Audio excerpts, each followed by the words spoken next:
Você precisa apenas de coragem. No livro de Deuteronômio, capítulo 31, versículo 6 diz: Esforçai-vos e animai-vos, não temais, nem vos espanteis diante deles, porque o Senhor vosso Deus é o que vai convosco. Não vos deixará, nem vos desamparará. Se todas as pessoas tivessem a plena revelação e convicção do quão poderoso a coragem é, nem todo mundo teria pensado em algum momento em parar no meio do caminho. O fato de sabermos algumas coisas não significa que estamos experimentando-as. O que vai mudar a nossa história não é a quantidade de versículos que conhecemos, mas é a quantidade de versículos que vivemos. Eu já falei isso em outras mensagens e vou continuar falando. Se existe cansaço, Deus te renovará. Se existe doença, existe poder em Jesus para você receber a cura. Se existe em você a vontade de desistir, existe o poder no nome de Jesus hoje para te dar esperança que move uma geração. Jesus é tudo aquilo que precisamos que Ele seja. Isso é o caráter de Deus, onde Ele carrega a resposta para toda inquietação e todo problema da criação, porque só quem nos fez por completo consegue olhar para o nosso interior e perceber o que realmente está faltando. É por isso que o Evangelho é a única resposta para uma geração. É a única palavra, em verdade, capaz de mudar a história de uma cidade. Verdade, sem a graça, mata as pessoas. Quando você entende que graça e verdade andam juntas, entende também que você não merecia nada, porém Deus desejou fazer. Você começa a entender também que o mesmo Jesus que falou: "Eu não te condeno", em João 8,11, também diz: "Vai e não peques mais". Jesus fala algumas coisas que liberam chaves e não percebemos, mas elas nos dão uma direção clara a respeito do que Ele espera de nós. Como, por exemplo, em Mateus 14, versículos de 4 a 32. Diz assim: "E o barco estava no meio do mar, açoitado pelas ondas, porque o vento era contrário. Mas à quarta vigília da noite, dirigiu-se Jesus para eles, andando por cima do mar. E os discípulos, vendo-o andando sobre o mar, assustaram-se, dizendo: 'É um fantasma!' E gritaram com medo. Jesus, porém, lhes falou logo, dizendo: 'Tende bom ânimo, sou eu, não temais.' E respondeu-lhe Pedro e disse: 'Senhor, se és tu, manda-me ir ter contigo por cima das águas.' E ele disse: 'Vem.' E Pedro, descendo do barco, andou sobre as águas para ir ter com Jesus. Mas, sentindo o vento forte, teve medo e, começando a ir para o fundo, clamou, dizendo: 'Senhor, salva-me.' E logo Jesus, estendendo a mão, segurou-o e disse-lhe: 'Homem de pouca fé, por que duvidaste?' E quando subiram para o barco, acalmou o vento." O mesmo Jesus que imediatamente fala: "Coragem, não tenha medo", é o mesmo Jesus que em seguida, imediatamente, estende as mãos. Entenda isso. Ele está mostrando que está sempre pronto para nos socorrer em meio a qualquer circunstância que estamos enfrentando. Muitas pessoas param no meio do caminho porque o Evangelho não tem a ver apenas com as experiências que temos, mas tem a ver com Deus restaurando o governo através de nós. Jesus não esteve tão feliz com a experiência que Pedro teve. Ele ficou frustrado com a falta de coragem e fé de Pedro. O que alegraria a vida de Jesus não era apenas a experiência de Pedro, mas é o entendimento que Pedro teria a partir dali. Ou seja, em Cristo ele teria autoridade para governar tempestades. Quando Pedro afunda e Jesus diz: "Homem de pequena fé", ou "Homem de pouca fé", é como se Jesus dissesse: Pedro, você não está entendendo. Eu não te convidei só para andar sobre as águas, mas te convidei também para você lembrar quem você é.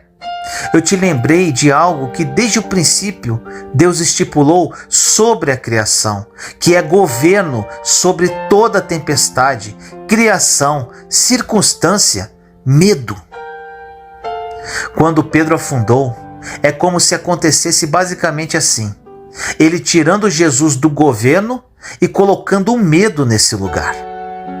Percebemos que nesta passagem Jesus fala coragem, porém logo depois Pedro teve medo ao olhar para as altas ondas. Tudo isso é muito simples, meu irmão e minha irmã. Grave isso para sempre em seu coração. Ou vivemos a nossa fé, ou vivemos os nossos medos.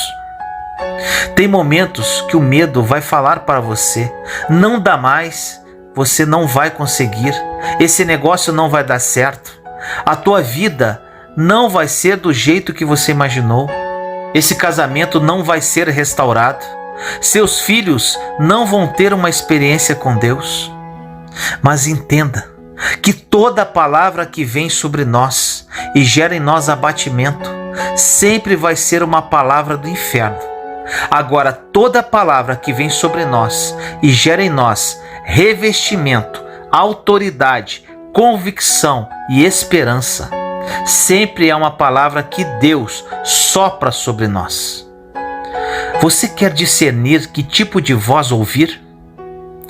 É só você perceber para onde ela aponta. Toda a palavra de Deus vai te falar a respeito do caminho, de não parar, de prosseguir, de não desistir. E toda a palavra que vem do inferno vai te falar a respeito de andar para trás e voltar para onde você estava. Você lembra de Pedro quando negou Jesus? Ele nega Jesus, fica envergonhado e volta a pescar. Entenda que se o pecado não se mantiver em nosso passado e nós mantivermos pontes com esse passado, sempre vamos considerar uma opção viável voltar para um lugar onde nunca mais desejávamos estar. Existem lugares que você ainda não acessou por conta de palavras que você ainda não escutou de Jesus liberando para você. As palavras que Deus libera ao nosso respeito constroem um caminho que nos leva ao sobrenatural.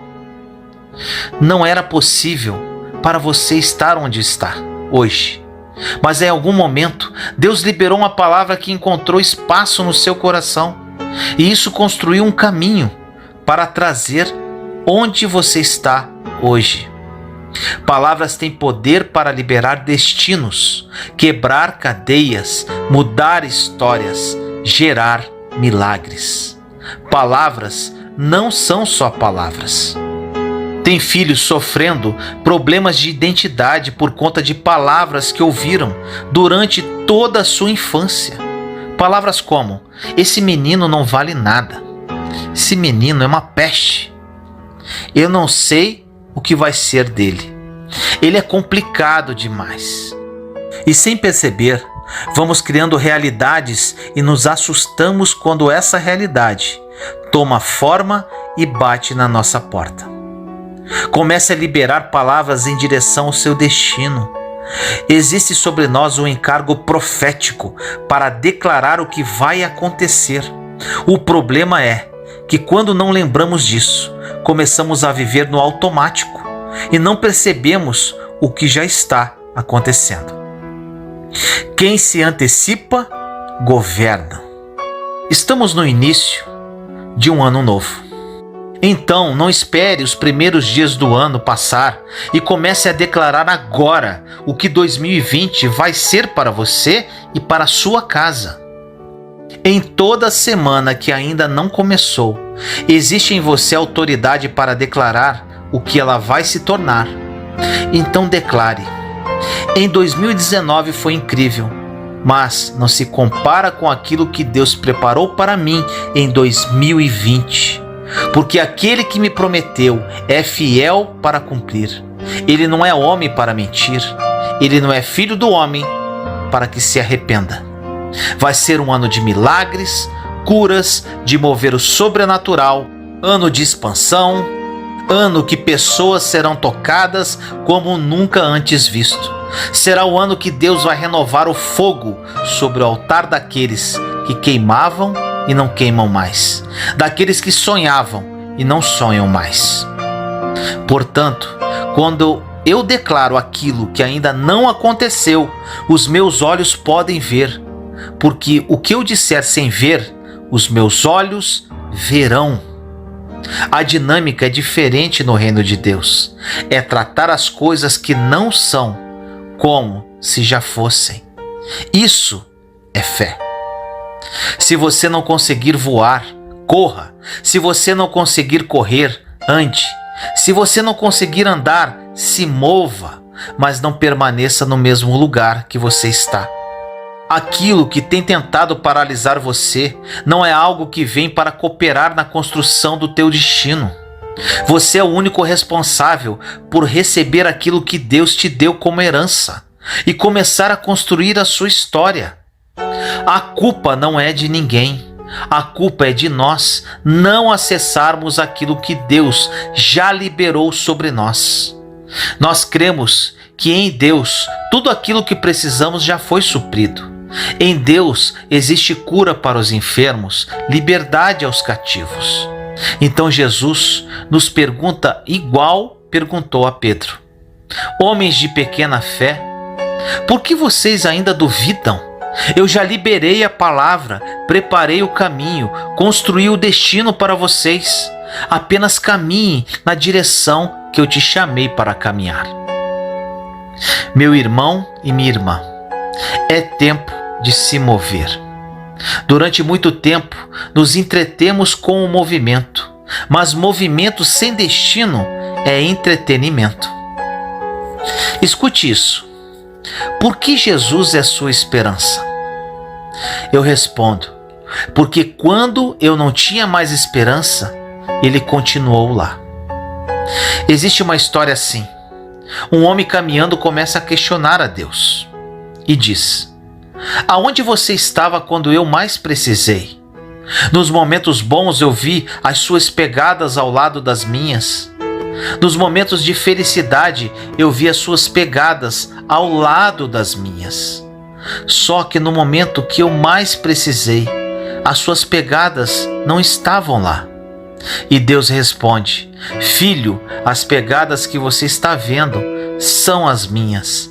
Eu estou carregando você no colo. É esse evangelho que estamos pregando. O Deus que chamou ao ponto de se doar para que nós não experimentássemos mais a dor de sermos órfãos. O Deus que preferiu perder o seu filho do que perder você. Então saia do lugar que você está. Saia da sua zona de conforto que te impossibilita. Aquilo que Deus liberou sobre nós é infinitamente mais poderoso do que qualquer palavra contrária que vem contra nós.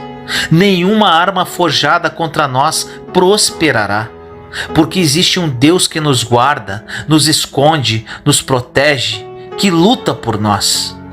Aquilo que você não pode, o Senhor pode. Aquilo que você não sabe, Ele sabe. Aquilo que você não consegue, o Senhor é infinitamente poderoso para fazer mais do que você pede, mais do que você sonha. Tenha coragem para se expor. Um questionamento importante. Medite nisso. Qual o sentido de querermos unidade como igreja se não falamos com pessoas da nossa própria família? Aí você pode dizer assim: mas ele ou ela errou comigo. Ok, mas nós erramos com Deus e mesmo assim Ele continua nos amando. Não tem a ver com merecimento, tem a ver com graça. Quando alguém morre na família, você sabe quem tinha uma relação saudável e quem não tinha. Você percebe pelo choro a diferença da dor de remorso e dor da perda. Não espere perder algo valioso para dar valor. Não encare esse novo ano só por ter um novo calendário apenas, pois a nossa mente é programada para isso. Neste período que passou do Natal, Ano Novo, fim do ano e agora no início do ano, começamos a perceber e ter mais sensibilidade para entender que um novo ciclo começa e nessa nova estação ou temporada, se você não permitir que Deus mude algumas coisas em você, nada vai mudar ao seu redor também. Exemplo: Nelson Mandela ficou 27 anos preso, longe da família, longe dos filhos, sem liberdade.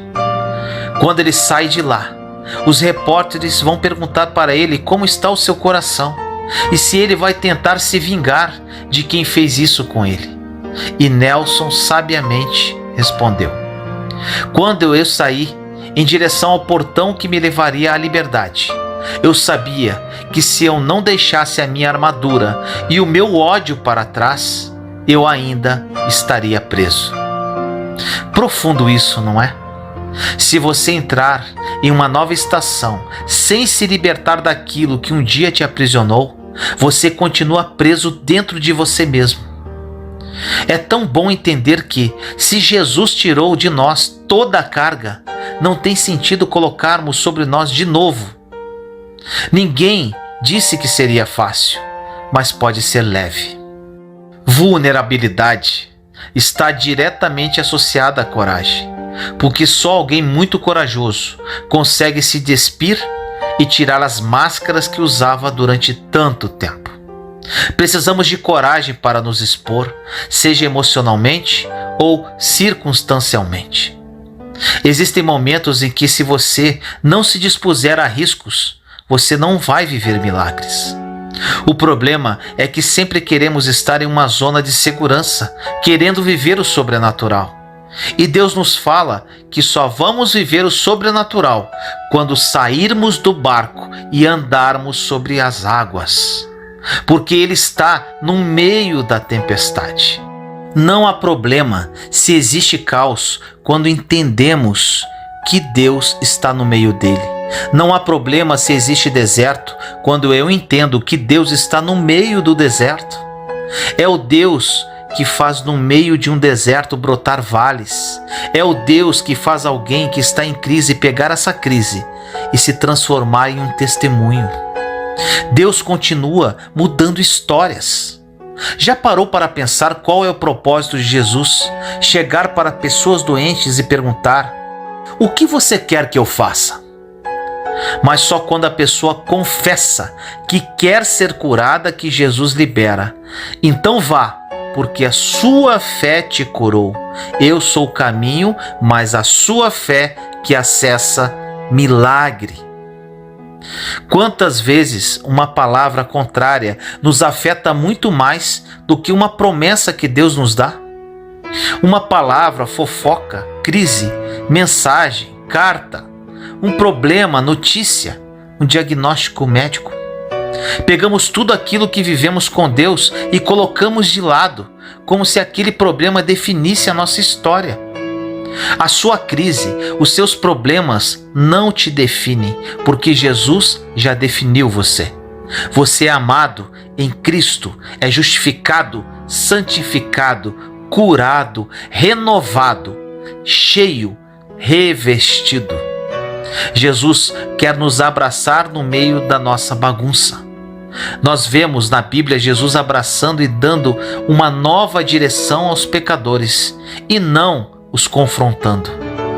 Em Mateus 23:13 diz: mas ai de vós, escribas e fariseus, hipócritas, pois que fechais aos homens o reino dos céus, e nem vós entrais, nem deixais entrar aos que estão entrando. Jesus nunca vai se surpreender com os nossos erros, porque Ele já sabe a nossa história. Ele só quer o nosso coração aberto e confessemos as nossas dificuldades a Ele. É tempo de reconstruir, coragem para recomeçar. O problema de não discernirmos estações é que, em momentos que já deveríamos estar construindo, estamos tentando só sobreviver. Recomece o seu chamado, a sua história, o seu ministério, família, sonhos. Deus tem novas vestes, um novo templo e uma nova unção para nós. Quando estamos com Jesus, o pecado não nos prende mais. As coisas velhas passaram e tudo se fez novo.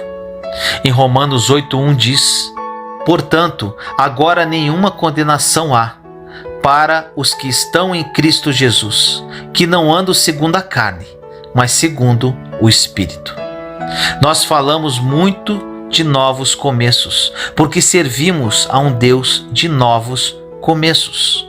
Em 2 Coríntios 4, 16-18, é uma palavra poderosíssima. Diz assim: por isso, não desfalecemos, mas, ainda que o nosso homem exterior se corrompa, o interior, contudo, se renova de dia em dia.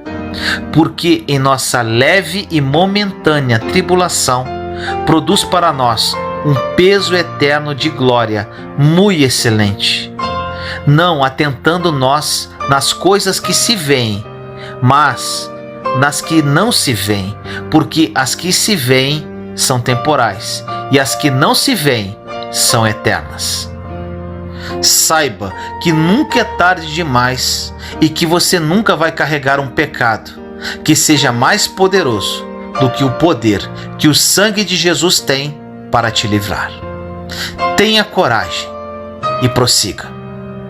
Ore comigo assim: Senhor amado, nos colocamos em sua santa presença neste momento, eu, meus irmãos e irmãs em Cristo Jesus.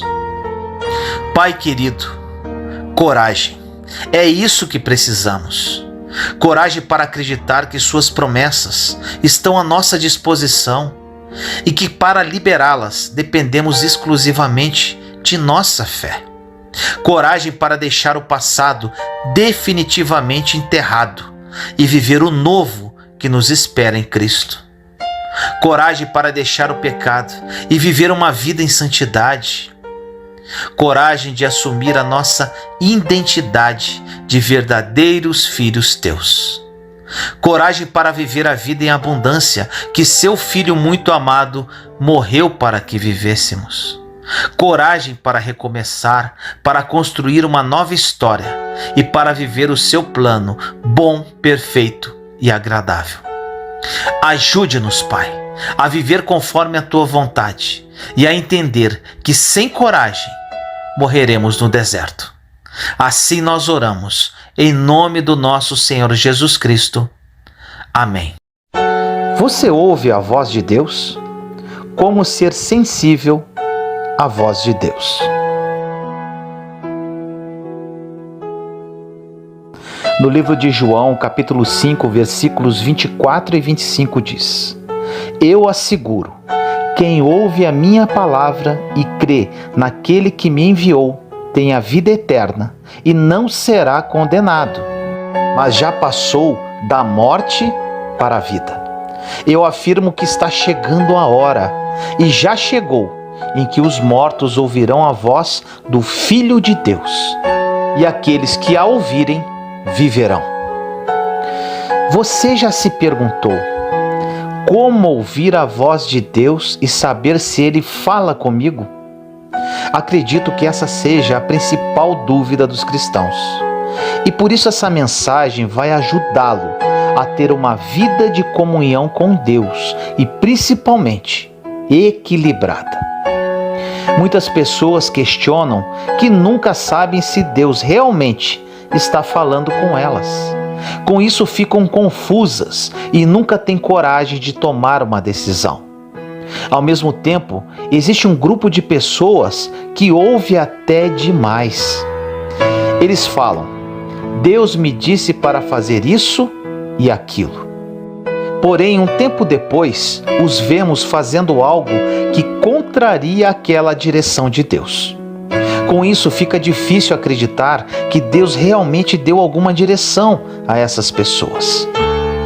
Diante desses dois extremos, os que nunca ouvem e os que ouvem demais, É importante saber que no mundo há muitas vozes e precisamos discernir quais são elas.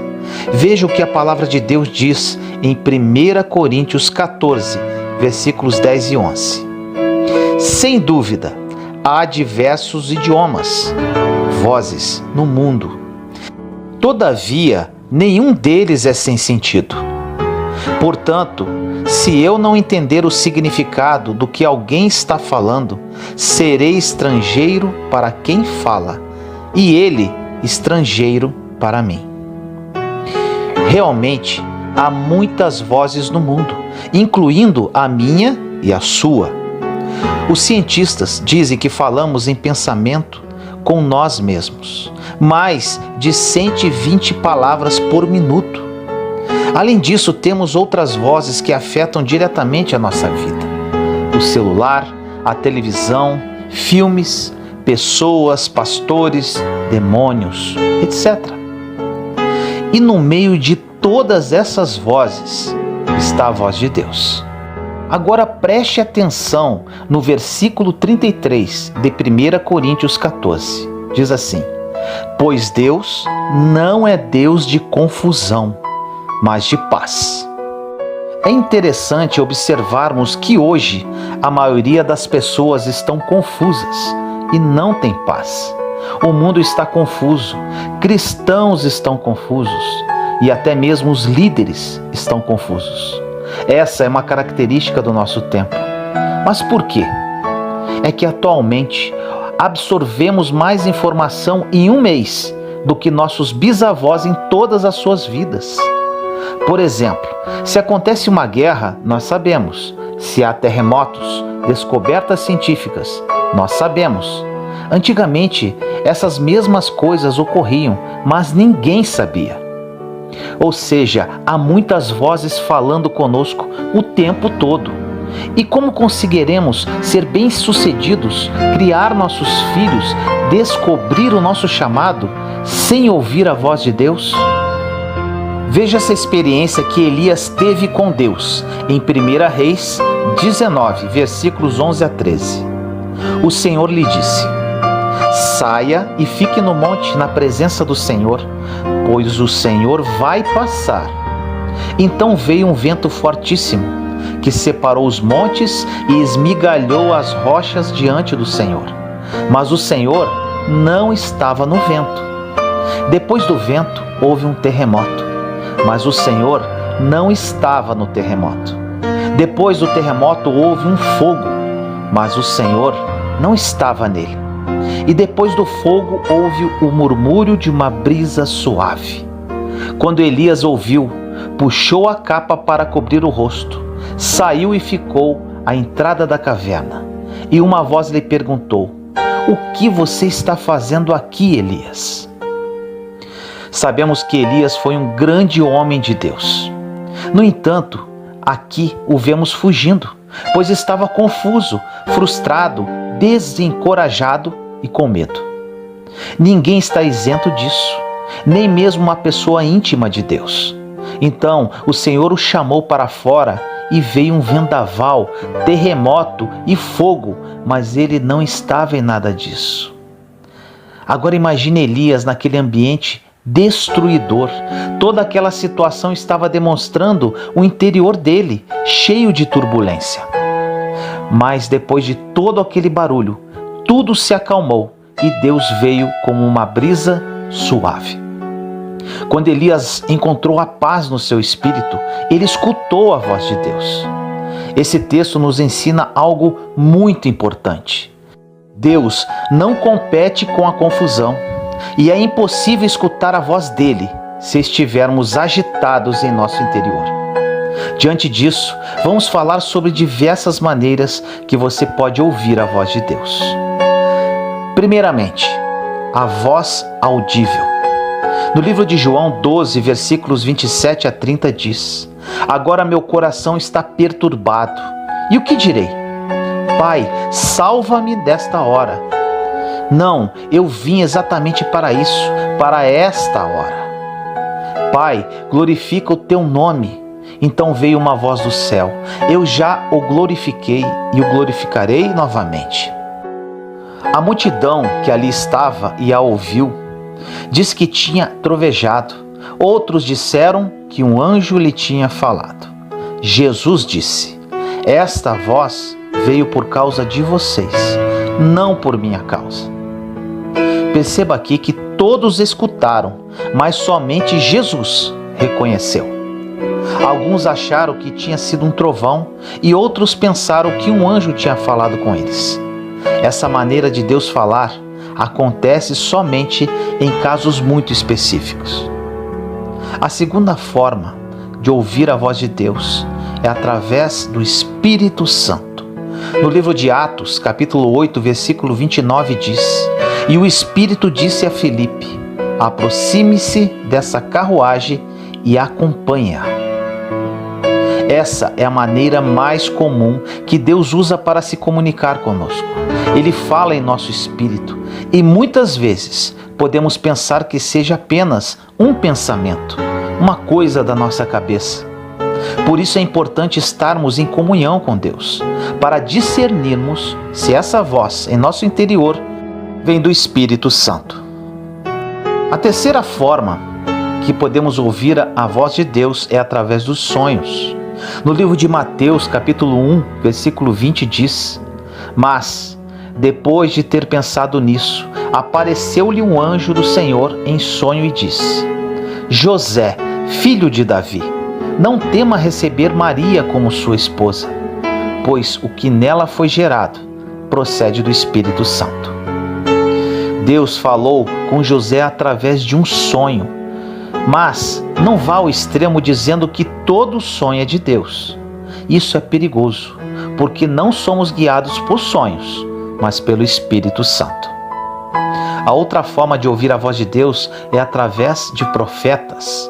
No livro de Atos, capítulo 11, versículos 27 e 28 diz: naqueles dias, alguns profetas desceram de Jerusalém para Antioquia.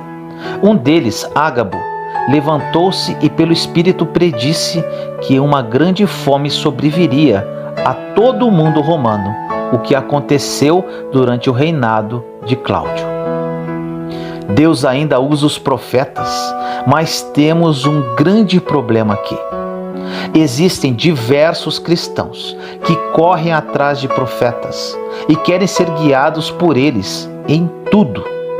Vivem em função do que eles falam e não criam uma relação pessoal com Deus. A quinta forma de ouvir a voz de Deus é através da palavra de Deus. Em 2 Pedro, capítulo 1, versículos 18 e 19 diz: nós mesmos ouvimos essa voz vinda do céu, quando estávamos com ele no Monte Santo. Assim temos ainda mais firme a palavra dos profetas, e vocês farão bem se a ela prestarem atenção, como a uma candeia que brilha em um lugar escuro, até que o dia clareie e a estrela da alva nasça em seus corações. Nesse texto, Pedro fala dos livros dos profetas para confirmar o momento que ele ouviu a voz audível de Deus no Monte da Transfiguração. Ou seja, nada pode conflitar com a Bíblia. Ela é a base para todas as outras formas de comunicação de Deus. Ela não pode ser contrariada. Agora, nem toda palavra da Bíblia, mesmo sendo verdade, será a verdade para você hoje. Então, tome cuidado com esse método de abrir a Bíblia em uma página e ler como se Deus estivesse falando com você. Crie o hábito de ler e meditar diariamente a palavra de Deus e seja renovado. A sexta forma de Deus falar conosco é através de pregações. No livro de Atos, capítulo 2, versículos 36 e 37 diz: portanto, que todo Israel fique certo disto. Este Jesus, a quem vocês crucificaram, Deus o fez Senhor e Cristo. Quando ouviram isso, os seus corações ficaram aflitos e eles perguntaram a Pedro e aos outros apóstolos: irmãos, que faremos? Nesse texto, Deus usou a pregação de Pedro e as pessoas sentiram um arrependimento profundo.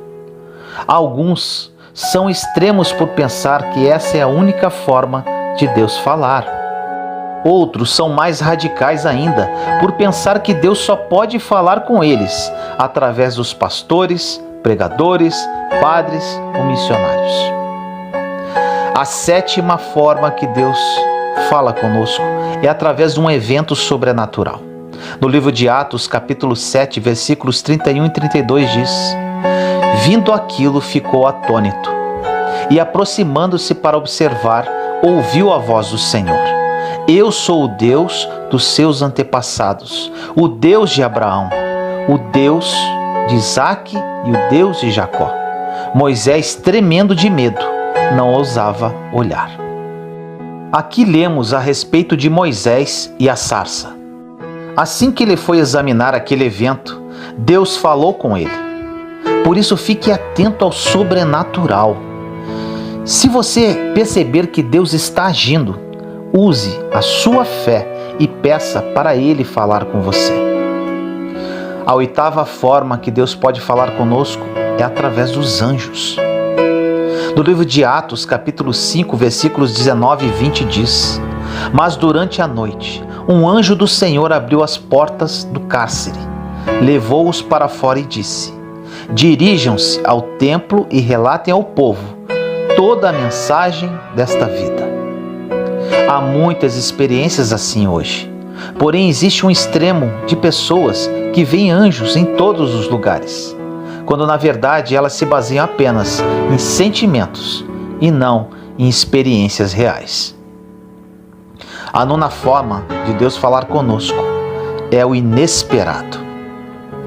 Em 2 Pedro 2,16 diz: Mas em sua transgressão foi repreendido por uma jumenta, um animal mudo, que falou com voz humana e refreou a insensatez do profeta.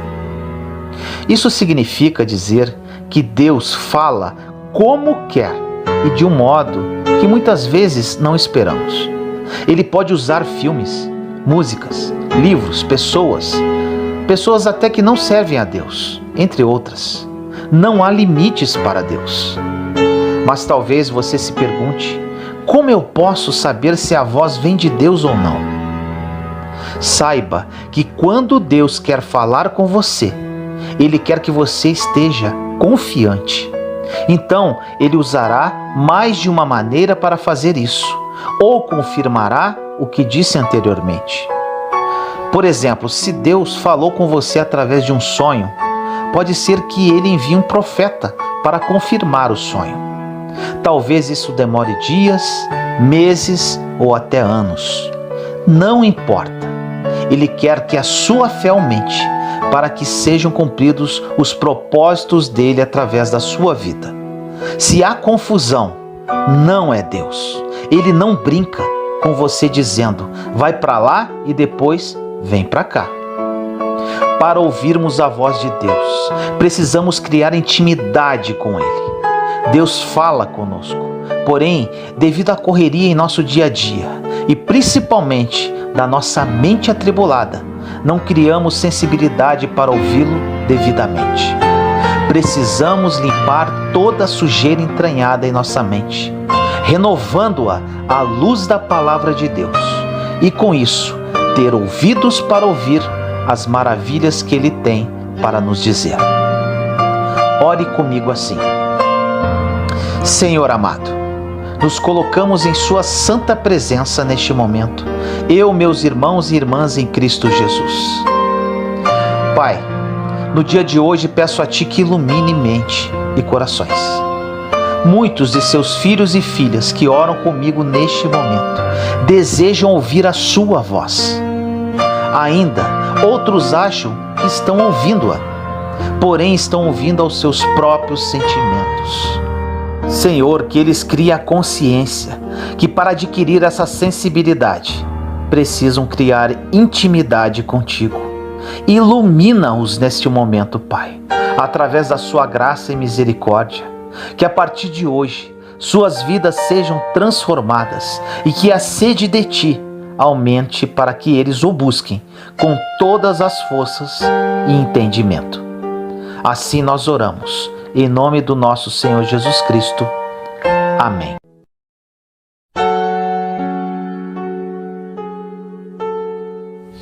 Como usar a armadura de Deus? Vença a batalha espiritual. No livro de Efésios, capítulo 6, versículos de 13 a 17 diz: Vistam toda a armadura de Deus, para que possam resistir no dia mau e permanecer inabaláveis, depois de terem feito tudo. Assim, mantenham-se firmes, cingindo-se com o cinto da verdade, vestindo a couraça da justiça e tendo os pés calçados com a prontidão do evangelho da paz. Além disso, usem o escudo da fé, com o qual vocês poderão apagar todas as setas inflamadas do maligno. Usem o capacete da salvação e a espada do Espírito, que é a palavra de Deus. A Bíblia diz que devemos usar toda a armadura de Deus para vencermos o diabo. Ela foi descrita pelo apóstolo Paulo enquanto estava preso em Roma. Naquela época, o Império Romano dominava e era comum ver exércitos e soldados por toda parte. Por isso, Paulo conhecia muito bem as roupas, equipamentos e armas dos soldados romanos. Na própria prisão, ele era vigiado o tempo todo por um soldado. Nesta maravilhosa passagem de Efésios, Paulo nos ensina como devemos usar a armadura de Deus e vencer a batalha espiritual. Esta passagem é muito conhecida e muitas pessoas fazem oração para receber essa poderosa armadura, porque acreditam que é uma armadura espiritual. Mas através desta mensagem você saberá o que é preciso fazer para vencer a batalha espiritual. A vida cristã não é um mar de rosas. Pelo contrário, estamos em um campo de batalha e temos um inimigo, que não é o nosso parente, vizinho ou colega de trabalho. O inimigo das nossas almas é Satanás e seus demônios. O seu único objetivo é roubar, matar e destruir. Por isso precisamos estar alertas e usarmos a armadura de Deus para resistirmos a seus ataques. Algumas pessoas imaginam que a armadura de Deus é um conjunto de objetos místicos e espirituais que estão à nossa disposição. E elas até oram pedindo que Deus lhes dê essa armadura invisível. Mas na verdade, Paulo estava simplesmente usando uma linguagem figurada. Ele estava mostrando que, da mesma forma como um soldado usa uma roupa especial, como o cinto, a couraça, as sandálias, o escudo, o capacete e a espada, nós devemos carregar conosco a verdade, a justiça, o evangelho, a fé, a salvação e a palavra de Deus. Você vai entender como era a armadura de um soldado romano, em comparação com a armadura que Deus nos dá. Primeiro, use o cinto da verdade. Nos dias de Paulo, o soldado tinha em sua armadura uma cinta larga, geralmente de couro, para carregar sua espada, proteger seu abdômen e ao mesmo tempo sustentar a sua túnica. Na armadura do cristão, o que sustenta é a sua integridade. Ou seja, nós devemos sempre falar a verdade e fazer o que é correto, porque assim estaremos protegidos. Se por acaso alguém nos acusar, o Senhor nos defenderá, porque estaremos com a razão. Além disso, a verdade que Paulo cita é a palavra de Deus. Quando estamos passando por lutas, precisamos apertar esse cinto com força. Ou seja, temos que ler a Bíblia e crer de todo o coração no que está escrito nela, porque o diabo fará de tudo para que acreditemos mais na derrota do que nos milagres. Ele nos lembrará de cada decepção, de cada oração não atendida e de tudo que deu errado conosco. Ele se aproveitará do seu momento de fragilidade para tentar te convencer de que a Bíblia é mentirosa. Mas, se você tiver com a verdade em seus lábios e no coração, o diabo sairá derrotado, assim como aconteceu quando Jesus o venceu no deserto. Segundo, vista a couraça da justiça. Uma couraça geralmente era feita com correntes trançadas e usada para proteger o soldado de um golpe fatal no coração ou em outros órgãos importantes. Sabemos que o diabo nos ataca constantemente com mentiras, acusações e lembranças de pecados do passado. Ele tenta nos convencer de que não somos bons o bastante para andar com Deus. Por isso devemos nos apoiar na justiça de Cristo e não na nossa. A Bíblia diz que Jesus não tinha pecado, mas Deus colocou sobre ele a culpa dos nossos pecados, para que nele nos tornássemos justiça de Deus. 2 Coríntios 5:21. Ou seja, por meio de Jesus, nós somos aceitos por Deus. Então, quando o diabo começar a apontar os seus pecados, diga a ele: você não tem poder para me acusar, porque Jesus já me perdoou e o sangue dele me purificou de todo o pecado. Terceiro, calce os pés com o evangelho da paz. A sandália de um soldado romano era feita de couro na sola e tinha pregos de ferro cravejados para dar firmeza na caminhada e tração na hora da batalha. Assim também, o Evangelho da Paz, que é o Evangelho de Cristo, não nos deixa escorregar e ficarmos inseguros na hora da batalha. Quanto mais o soldado de Cristo conhece o Evangelho e prega para outras pessoas, mais firme e resistente ele fica. E quem derrapa são os inimigos do Evangelho. Por isso, prepare-se para seguir o Senhor, aconteça o que acontecer, e assim o diabo não conseguirá roubar a paz de dentro do seu coração. Quarto, use o escudo da fé.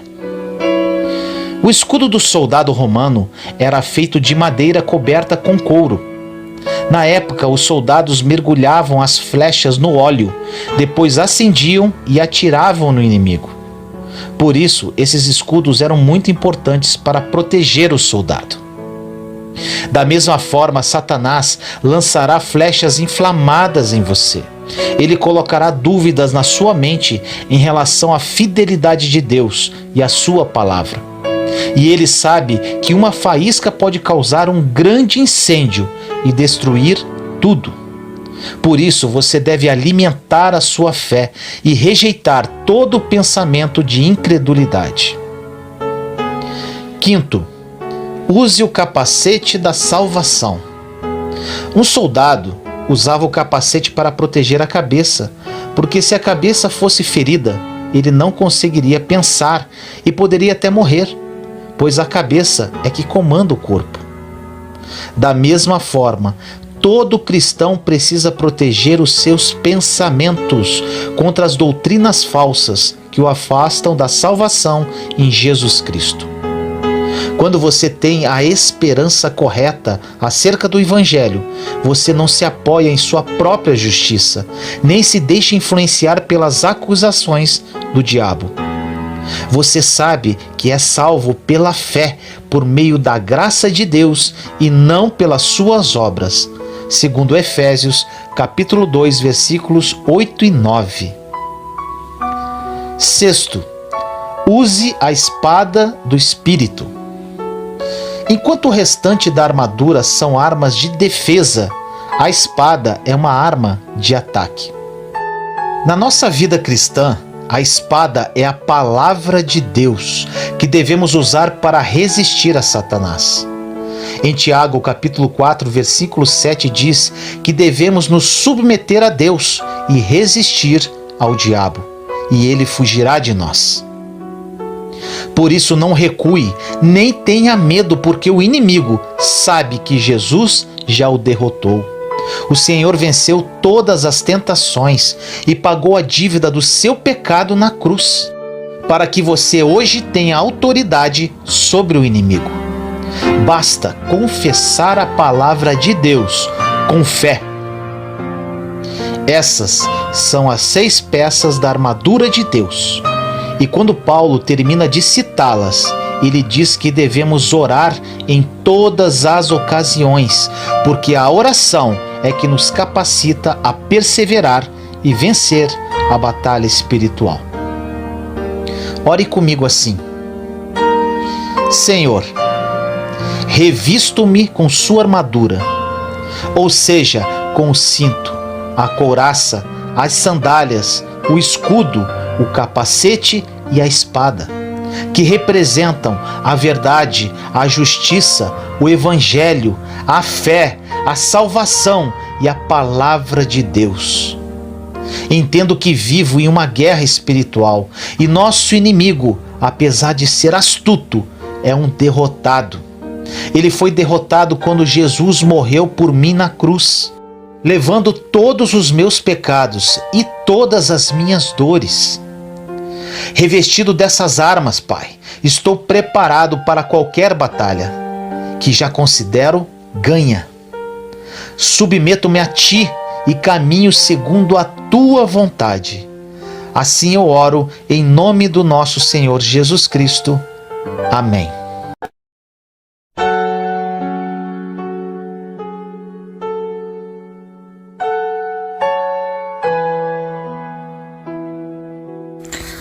Deus está te dando uma nova chance.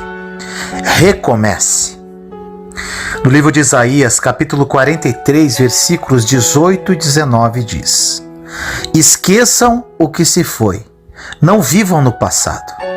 Vejam, estou fazendo uma coisa nova. Ela já está surgindo. Vocês não o percebem? Até no deserto vou abrir um caminho e riachos no ermo. Tudo aquilo que não é dito não é óbvio. Existem coisas que já sabemos, mas que precisam ser relembradas, pois o fato de sabermos não significa que aplicamos. Tem algumas pessoas que sabem muito da Bíblia, mas não conseguem viver uma vida sobrenatural, porque o que muda sua história não é a quantidade de versículos que você sabe, mas é a quantidade de versículos que você vive. Temos que tomar cuidado e não pregar aquilo que não vivemos, porque discursos podem convencer hoje, mas o que muda a história de alguém é a verdade. Algumas perguntas para você. Quanto vale um recomeço? Quanto vale uma segunda chance para uma família que está por um fio?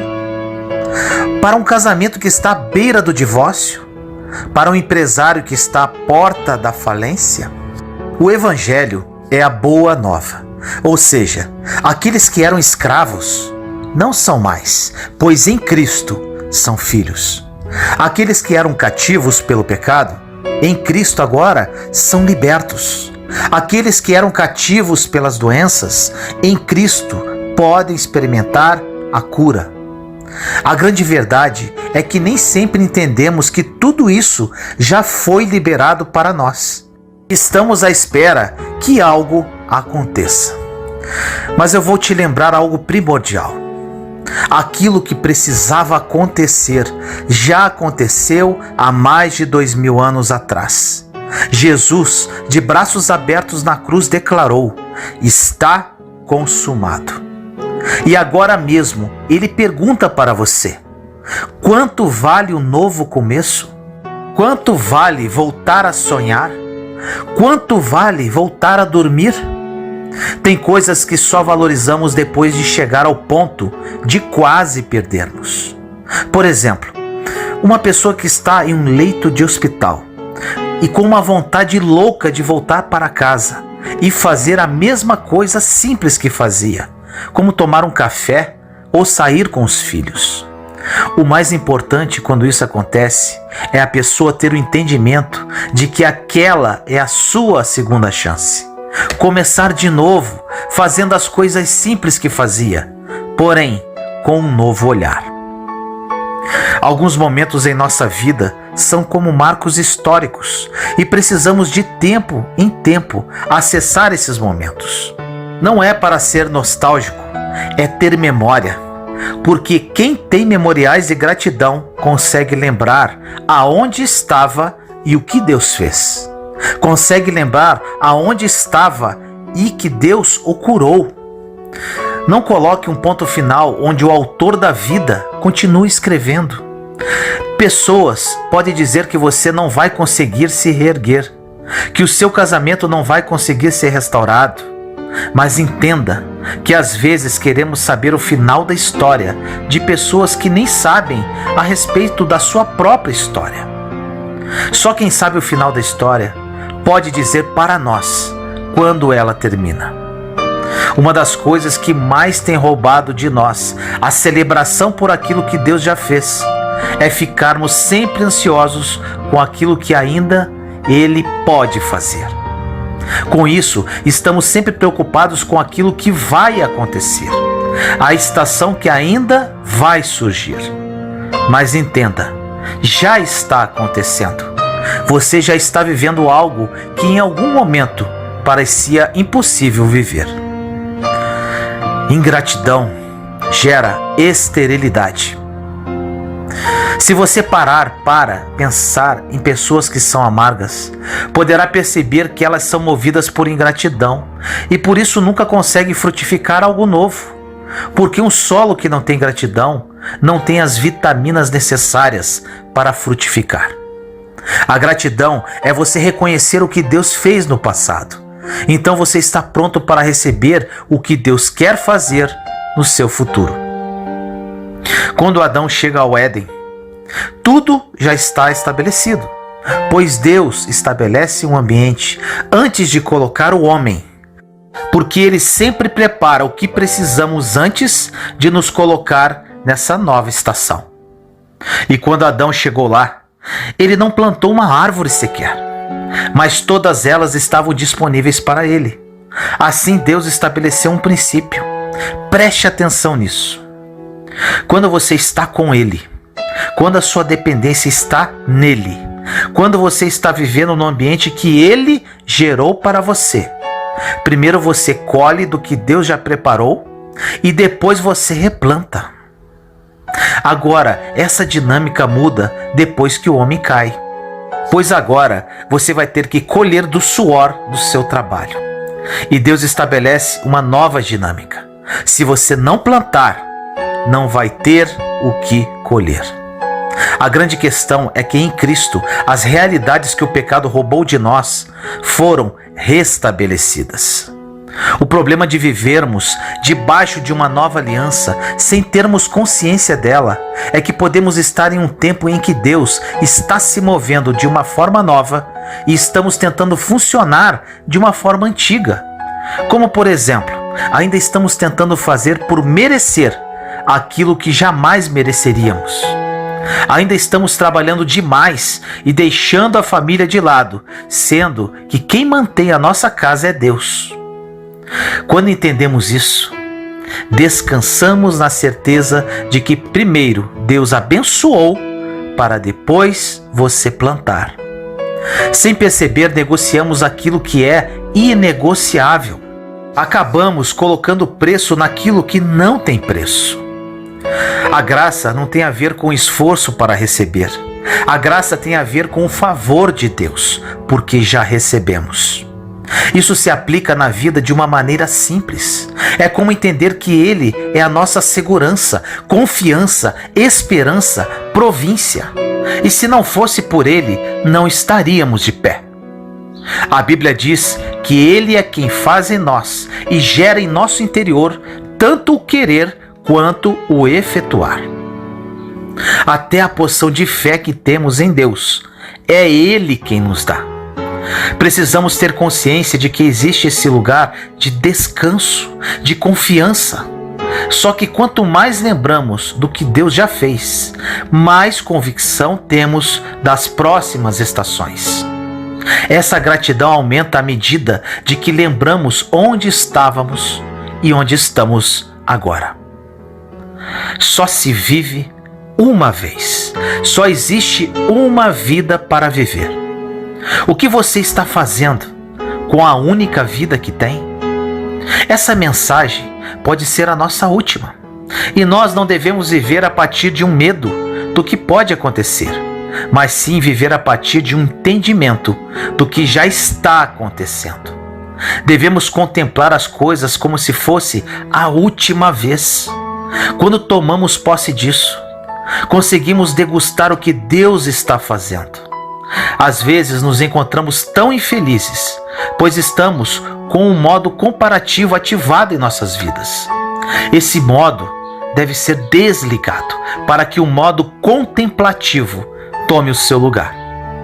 Jesus não conhece quem faz, ele conhece quem se tornou, porque você só consegue se tornar em um ambiente de intimidade. Para se tornar filho, você precisa sentar na mesa do Pai. Ficamos escandalizados com o filho pródigo, com a falta de noção dele quando ele pega suas coisas e vai embora. Mas o pior é o filho que permanece, porque ele continua em uma perspectiva de autojustificação. Você que é pai ou mãe, entenda que o amor que você sente pelo seu filho nem chega perto do amor de Deus por você. Esse amor que foi capaz de invadir o inferno para trazer você de volta. Deus quer fazer mais do que você imaginou, do que você pensou, do que você já penetrou em seu coração. No livro de Lucas, capítulo 17, versículos de 11 a 19 diz: A caminho de Jerusalém, Jesus passou pela divisa entre Samaria e Galiléia. Ao entrar num povoado, 10 leprosos dirigiram-se a ele.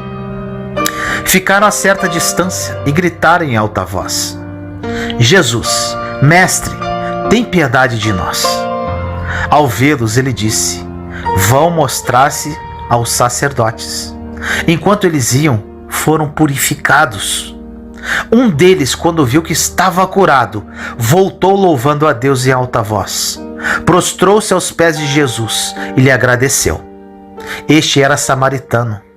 Jesus perguntou: Não foram purificados todos os 10? Onde estão os outros 9?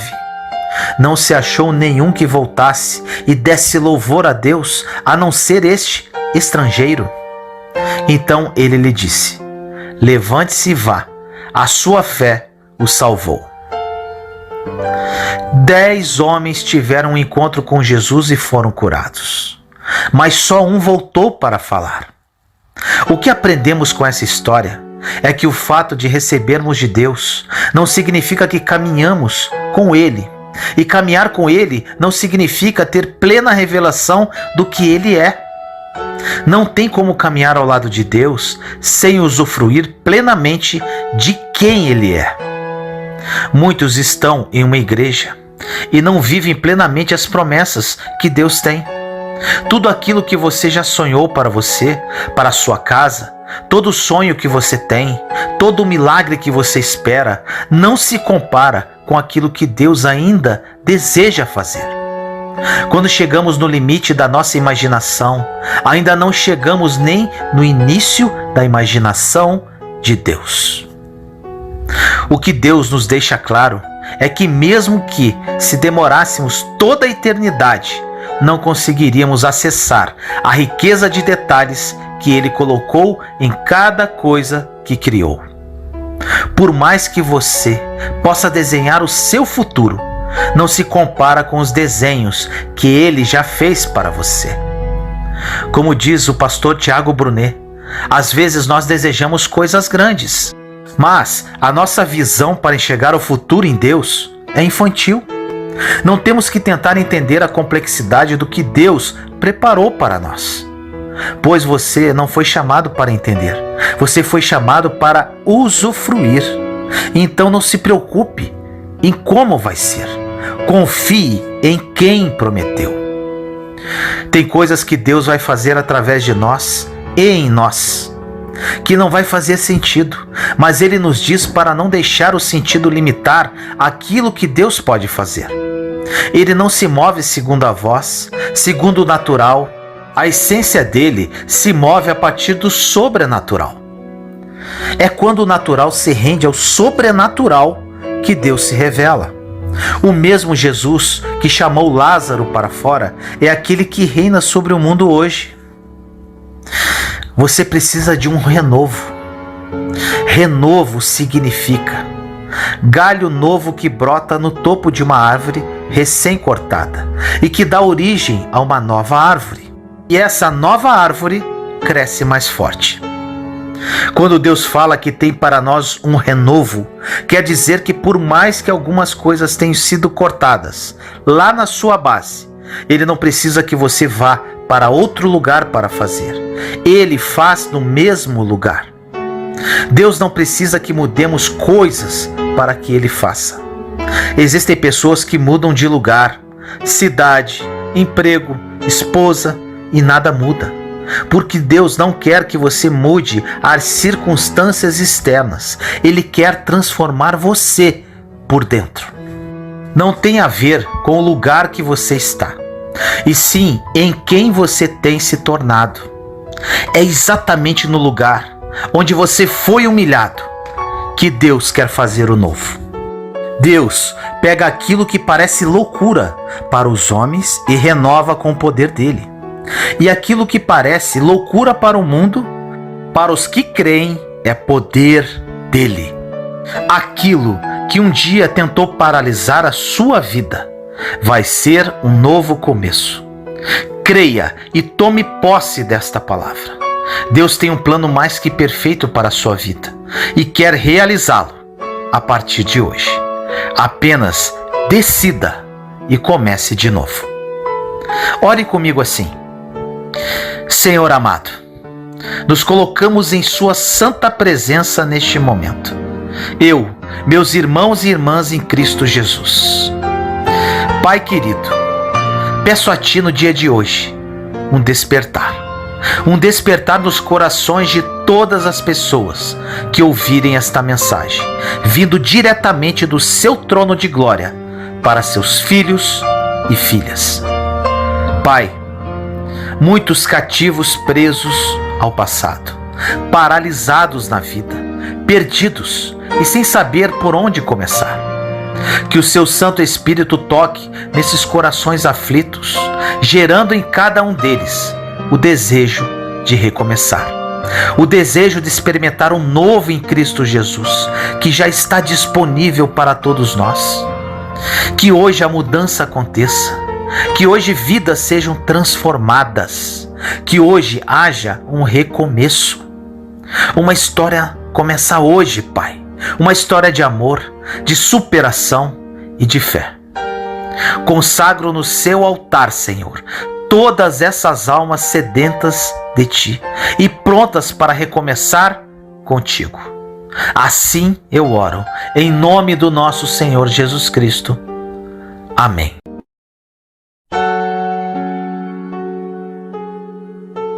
Deus liberou uma palavra para a sua vida. No livro de Isaías, capítulo 55, versículos 10 e 11, diz: Como a chuva e a neve descem do céu e para lá não voltam, sem terem regado a terra, tornando-a fecunda e fazendo-a germinar, dando semente ao semeador e pão ao que come, tal ocorre com a palavra que sai da minha boca. Ela não volta a mim sem efeito, sem ter cumprido o que eu quis, realizando o objetivo de sua missão. Meu irmão e minha irmã, que palavra é essa? Aqui o Senhor nos diz que já liberou uma palavra para você e que está a caminho para ser cumprida em sua vida. Aleluia! Mas para que isso aconteça, você tem que estar preparado para recebê-la. Para que ela se cumpra em sua vida, você tem que ser aprovado. Como assim? Em nossa vida, para subirmos um degrau e passarmos de um nível para outro, precisamos ser aprovados. Quando você termina o ensino médio, Para você cursar uma faculdade, você precisa ser aprovado no Enem ou no vestibular. Quando você pretende tirar a sua carteira de habilitação, você precisa, durante 1 ano, através da permissão de dirigir, provar que está apto a portar a habilitação permanente. Entre o namoro e o casamento, existe o noivado, um tempo de preparação para que o casal se una definitivamente. No mundo espiritual é a mesma coisa.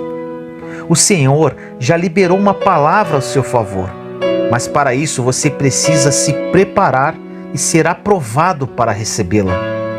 Se você não estiver preparado para viver o novo de Deus sendo aprovado, as promessas não se cumprirão em sua vida. Para que esta preparação ocorra, você tem que ser provado no deserto.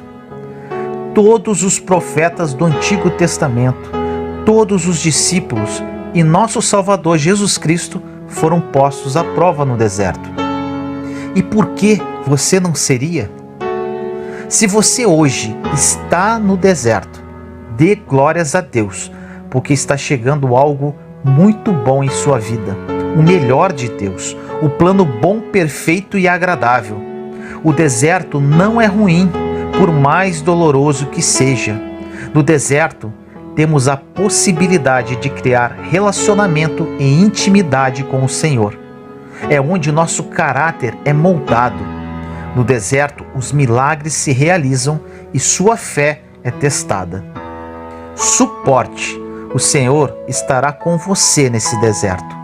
Ele recolherá cada lágrima, te acolherá em cada sofrimento, te dando a graça para suportar, abraçando você em seus braços como um pai zeloso.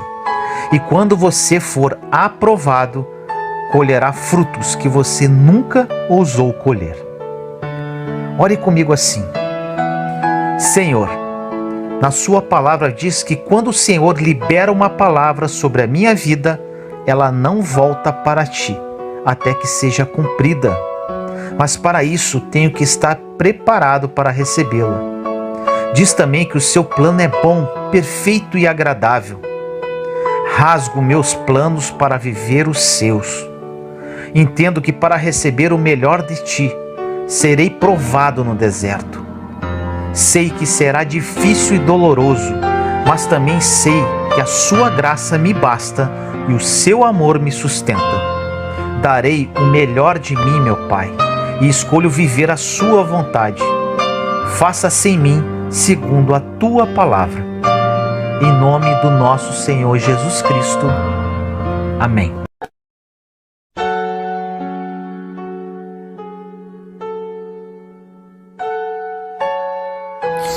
Invista no amor. No livro de João, capítulo 13, versículo 35 diz: Com isso todos saberão que vocês são meus discípulos, se vocês se amarem uns aos outros. O amor é o tema principal da sua vida? Se não é, você precisa mudar. Em geral, desperdiçamos tempo procurando coisas que achamos que são importantes, mas que não têm a mais absoluta importância para Deus. Muitas pessoas fazem isso. Tentam construir um ministério de sucesso, tentam se transformar, tentam transformar o seu cônjuge e seus filhos, tentam prosperar e terem sucesso. Tentam muitas outras coisas, mas ignoram a única coisa que Jesus nos disse ser importante. Não se especializa naquilo que Deus considera ser de pouco valor.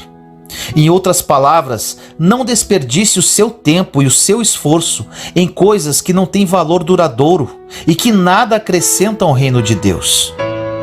Todos nós deveríamos fazer um levantamento regular e sincero da nossa caminhada em amor. Você estuda o amor? Você anda intencionalmente em amor?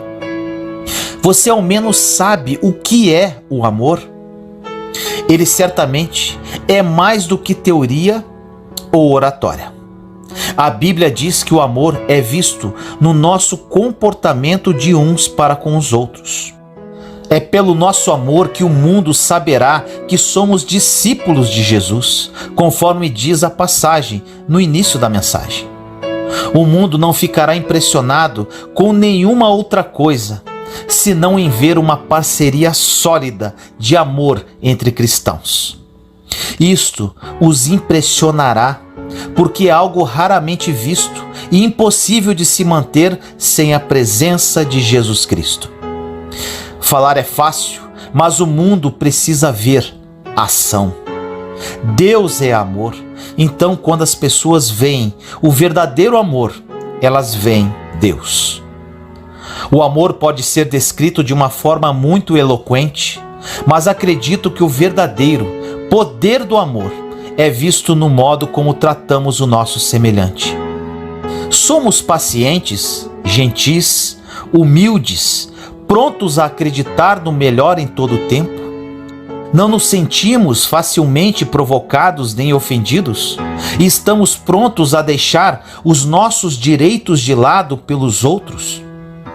Estamos prontos a perdoar rapidamente e com frequência? E a não guardarmos memória do que nos fizeram? Suportaremos tudo sem esmorecer e toleraremos as imperfeições dos mais fracos? Amar significa ter disposição para fazer todas essas coisas. Amar é um esforço e ele sempre nos custa alguma coisa. A maioria das pessoas hoje está procurando a estrada mais fácil, mas essa é a estrada que leva à destruição. Eu o encorajo a pegar o caminho estreito, aquele onde viajam as pessoas que estão dispostas a tratar os outros da mesma forma como elas querem ser tratadas. Ore comigo assim: Senhor amado, entramos em sua santa presença. Neste momento, eu, meus irmãos e irmãs em Cristo Jesus. Pai querido, o amor. O amor deve ser o tema principal de nossa vida. Muitos de nós desperdiçamos tempo com coisas que não são importantes. Sabemos, Pai, que Jesus Cristo trouxe-nos a lei do amor. Que o amor brote de nossas vidas, assim como brotava da vida dele. O Senhor é puro amor e somos sua imagem e semelhança. Somos seus filhos e co-herdeiros com Cristo Jesus. Que amemos uns aos outros, assim como Jesus nos amou, e que o amor seja o centro de nossa atenção. Assim nós oramos, em nome do nosso Senhor Jesus Cristo. Amém.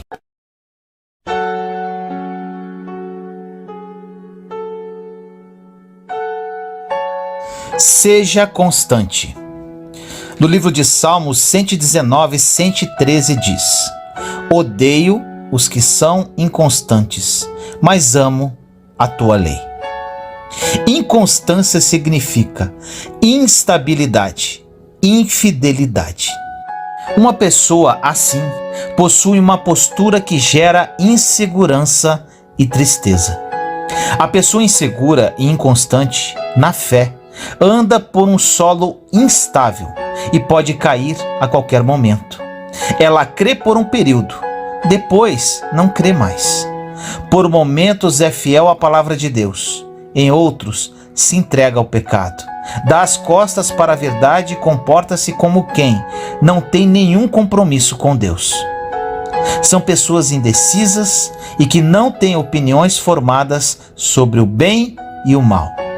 Uma pessoa assim não tem firmeza e é fraca frente aos desafios da fé. No livro de Hebreus, capítulo 11, versículo 1 diz: Ora, a fé é a certeza daquilo que esperamos e a prova das coisas que não vemos. É um momento apropriado falarmos um pouco mais sobre a fé. Você se lembra como se sentia quando era muito jovem e seu aniversário se aproximava? Você ficava animado e ansioso. Você sabia que certamente receberia presentes e outras coisas especiais.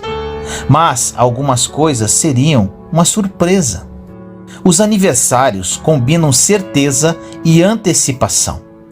Assim é a fé.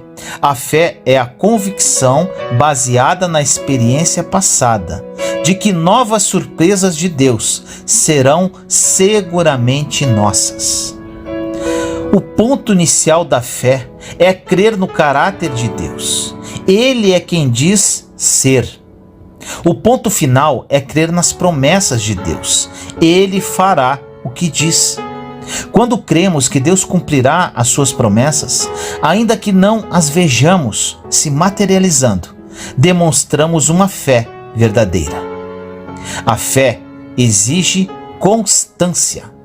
A constância produz um efeito maravilhoso que atrai felicidade e satisfação. Podemos chamar também de persistência, ou perseverança, ou insistência, ou convicção. Essa fé abre as portas para os milagres de Deus, fazendo do cristão uma pessoa coerente e trazendo ainda credibilidade ao seu testemunho. Quem é constante sabe o que quer, é determinado nas lutas, tem foco no seu planejamento e é perseverante na jornada. Quando se trata de obedecer a Deus, não existe meio termo. É preciso assumir uma posição. Você obedece ou não ao Senhor? Você é constante ou inconstante? Você faz a vontade dele ou ainda não decidiu segui-lo? Escolha obedecer a Deus e diga como salmista: amo a tua lei. Ore comigo assim: Senhor amado, por muitos anos fui inconstante, inseguro e infiel. Por vezes fui fiel à sua palavra, por outras voltava para o mundo do pecado. Tive que me posicionar e depois que fiz isso minha vida mudou. Oro, Pai, por todos aqueles que ainda estão em cima do muro, como eu me encontrava. Peço que eles encontrem o verdadeiro caminho da fidelidade a Ti. Creio nas Suas promessas e hoje sou uma pessoa feliz e satisfeita. Tenho convicção no que acredito. Eu amo o Senhor, a Sua palavra e não consigo viver mais sem a Sua presença. Obrigado, Deus, pelo Seu amor e pela Sua misericórdia em minha vida. Entrego no Seu altar todas as pessoas que ouvirem esta mensagem e que são inconstantes na fé. Assim eu oro, em nome do nosso Senhor Jesus Cristo. Amém.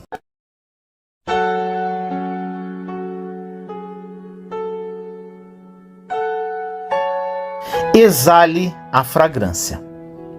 No livro de Mateus 14:3 diz: Estando ele em Betânia, veio uma mulher trazendo um vaso de alabastro com preciosíssimo perfume de nardo puro, bastante caro e valioso, e quebrando o alabastro, derramou o bálsamo sobre a cabeça de Jesus. Muito frequentemente, as pessoas têm medo de se quebrantar. Mas, se seu homem exterior for quebrantado, coisas poderosas dentro de você poderão surgir. O perfume do Espírito Santo está dentro de você, mas o vaso de alabastro, que representa a carne, tem que ser quebrado para que a doce fragrância seja liberada. A carne é naturalmente orgulhosa e insubmissa. Para liberar plenamente o poder do Espírito Santo que habita em seu coração, você deve permitir que Deus faça com você conforme Ele deseja, sabendo que tudo na vida se transforma. Se você quer ter estabilidade em sua vida, deve se lembrar de que a vida é um processo contínuo e que tudo, inclusive você, está em permanente mudança. Você deve esperar em Deus, o único que é o mesmo, ontem, hoje e sempre. Muitas pessoas querem mais de Deus, mas não querem pagar o preço, não querem renunciar à carne e os prazeres do mundo. Vezes estão louvando e adorando a Deus, vezes estão usufruindo dos prazeres do mundo. Afirma você, enquanto o vaso não for quebrantado, não haverá mudança. O processo da quebra é muito dolorido, mas não pense nisso. Pense apenas do perfume que irá exalar de você. Pense apenas no bálsamo que será o precursor de cura e libertação em você e em todas as pessoas ao seu redor. Se você quer se tornar verdadeiramente nova criatura, deixe-se quebrar. Deixe Deus te reconstruir. Deixe o Senhor fazer de você o que bem entender. Ele juntará os cacos com todo zelo e amor. Ele transformará em um novo vaso, forte, resistente e preparado para receber ainda mais perfume, exalando a fragrância do Espírito Santo na vida de todas as pessoas que cruzarem o seu caminho. Ore comigo assim: Senhor amado, deixe-me ser quebrantado. Quero ser um novo vaso em suas mãos. Me reconstrua, Senhor. Faça de mim o que quiseres. Entendo que será um processo dolorido e difícil, mas quero que a fragrância do Teu Espírito Santo exale da minha vida como bom perfume a todos que cruzarem o meu caminho. Quero ser liberto, santificado e usado por Ti. Faça em mim, Senhor, a boa obra. Que eu seja bálsamo para outras vidas. Quero me tornar verdadeiramente nova criatura como deseja o Criador. Assim eu te peço, em nome do nosso Senhor Jesus Cristo. Amém.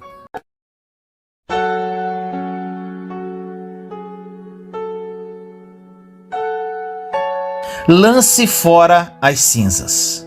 Do livro de Isaías, capítulo 61, versículos 1 e 3, diz assim: O Espírito do Senhor está sobre mim, porque o Senhor me ungiu, enviou-me a anunciar a boa nova aos pobres, a curar os quebrantados de coração e proclamar a liberdade aos cativos, a libertação aos que estão presos, a proclamar um ano aceitável ao Senhor, a fim de dar-lhe um diadema em lugar de cinza e óleo de alegria em lugar de luto, veste festiva em lugar de espírito abatido.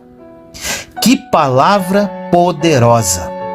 O Senhor aqui nos promete dar-nos um diadema. E o que é diadema?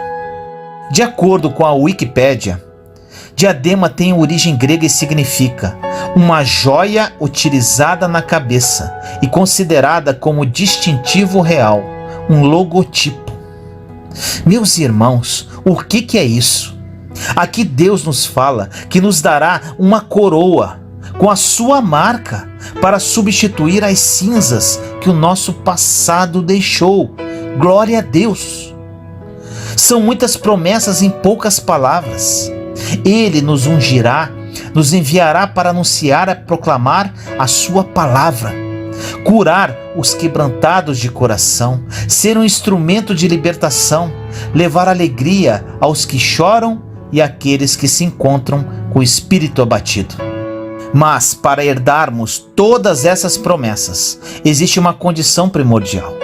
Precisamos abandonar as cinzas do passado e permitirmos sermos coroados com o diadema do Senhor, com o seu logotipo.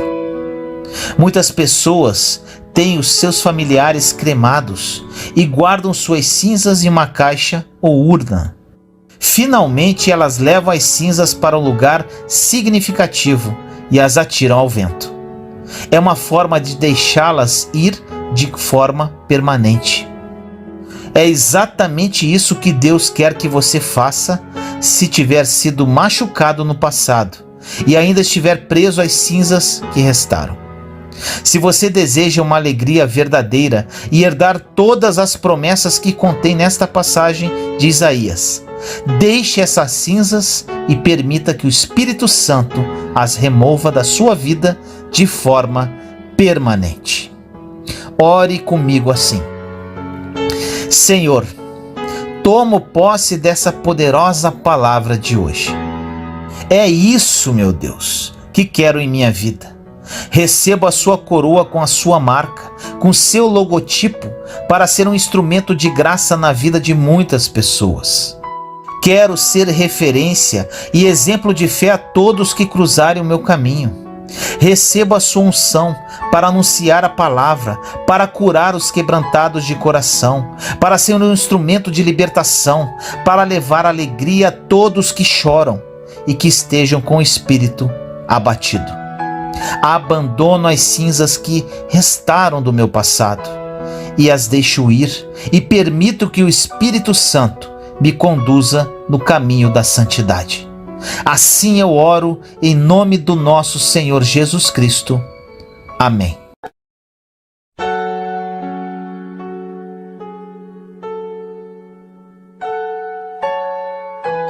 Será que estamos vivendo o final dos tempos? Coronavírus, será o final dos tempos? No livro de Lucas, capítulo 21, versículo 11 diz: haverá grandes terremotos, fomes e pestes em vários lugares, e acontecimentos terríveis e grandes sinais provenientes do céu. Absolutamente tudo o que está acontecendo na humanidade nos dias de hoje, Jesus já havia previsto. O coronavírus é apenas mais uma previsão. Esta passagem nunca foi tão atual com relação ao que estamos vivendo. Jesus previu não somente o coronavírus, mas também diversas outras doenças, pestes, fome, acontecimentos terríveis.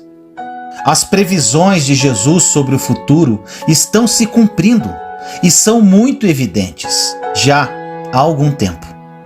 Acredite quem quiser. De alguma forma, você pode questionar: essas tragédias sempre aconteceram na humanidade? Claro, concordo com você.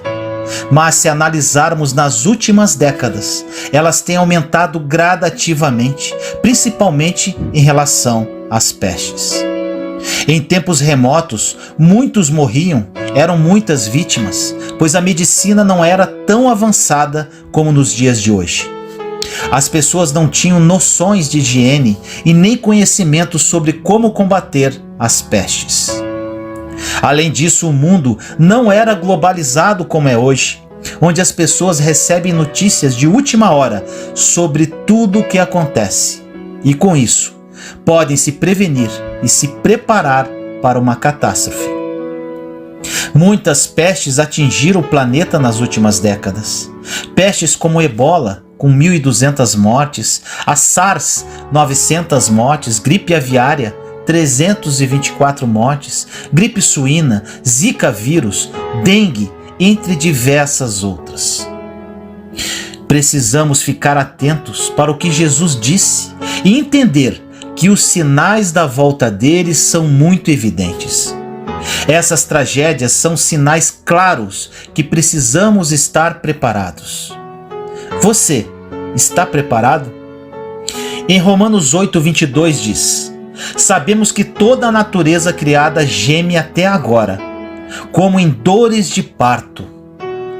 Muitas pessoas hoje se encontram tristes e preocupadas com o que pode acontecer. Mas sabemos que nosso mundo está amaldiçoado desde que o pecado se instaurou, através de Adão e Eva. Agora temos uma esperança, e ela está depositada na fé em nosso Senhor Jesus Cristo, que morreu por você e por mim numa cruz, ressuscitou e está sentado à direita do Pai. Olha o que está escrito em 1 João, capítulo 5, versículos 4 a 5. O que é nascido de Deus vence o mundo, e esta é a vitória que vence o mundo, a nossa fé. Quem é que vence o mundo? Somente aquele que crê que Jesus é o Filho de Deus. Você crê nisso, meu irmão e minha irmã? Sabemos também que esse momento que estamos vivendo é apenas o início das dores. Em Mateus 24:8 diz: tudo isso será o início das dores. Muito mais do que o coronavírus ou qualquer tipo de praga que assole a humanidade, bilhões de pessoas estão contaminadas com o pior vírus de todos, o pecado. E o pior, um vírus muito fácil de ser combatido, bastando apenas arrependimento, abandono do pecado. Basta uma atitude para ser curado, e com isso o Senhor nos abençoa e nos livra de todo o mal. Olha o que está escrito em 2 Crônicas, capítulo 7, versículos 13 e 14. Se eu fechar o céu para que não chova, ou mandar que os gafanhotos devorem o país, ou sobre o meu povo enviar uma praga, se o meu povo, que se chama pelo meu nome, se humilhar e orar, buscar a minha face e se afastar dos seus maus caminhos, dos céus eu ouvirei, perdoarei o seu pecado e curarei a sua terra.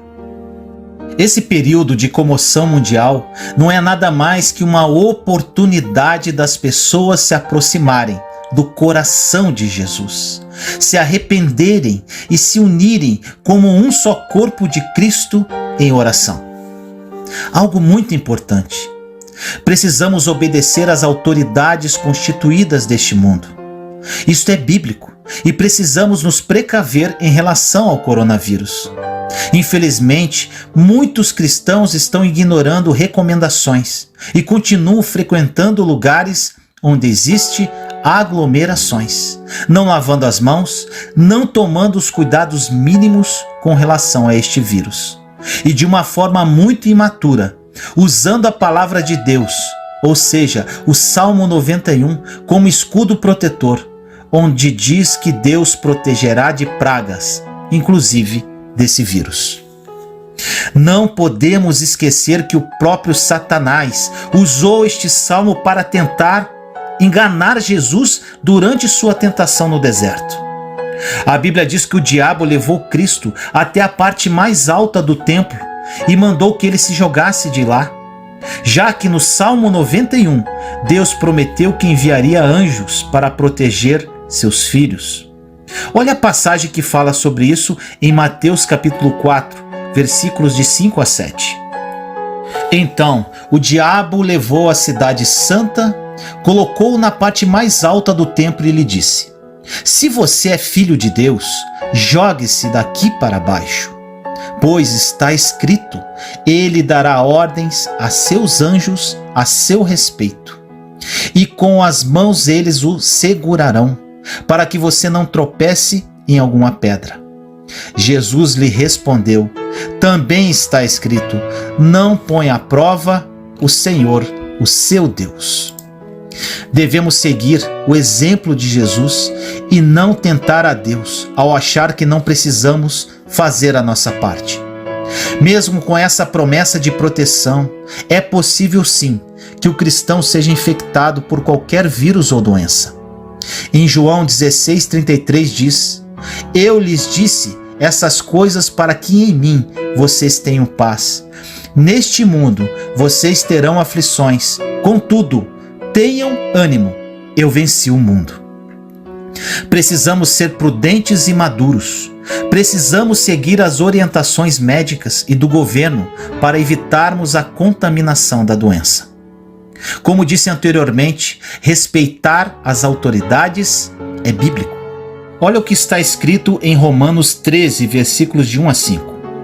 Todos devem sujeitar-se às autoridades governamentais, pois não há autoridade que não venha de Deus. As autoridades que existem foram por ele estabelecidas. Portanto, aquele que se rebela contra a autoridade está se colocando contra o Deus que a instituiu.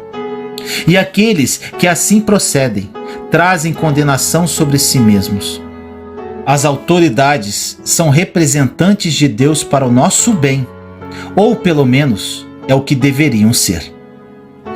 Tenha consciência de que a fé nos livra de todos os males. Ela nos ajuda a superar todas as dificuldades. Olha essa passagem em Mateus 7, 24 a 27. Portanto, quem ouve estas minhas palavras e as pratica é como um homem prudente que construiu a sua casa sobre a rocha. Caiu a chuva, transbordaram os rios, sopraram os ventos e deram contra aquela casa. E ela não caiu, porque tinha seus alicerces na rocha. Mas quem ouve estas minhas palavras e não as pratica, é como um insensato que construiu a sua casa sobre a areia. Caiu a chuva, transbordaram os rios, sopraram os ventos e deram contra aquela casa. E ela caiu, e foi grande a sua queda.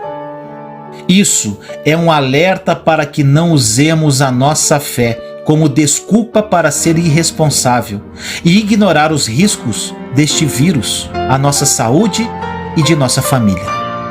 No livro de Atos 27, 10 e 11 diz: Senhores, vejo que a nossa viagem será desastrosa e acarretará grande prejuízo para o navio, para a carga e também para as nossas vidas. Mas o centurião, em vez de ouvir o que Paulo falava, seguiu o conselho do piloto e do dono do navio.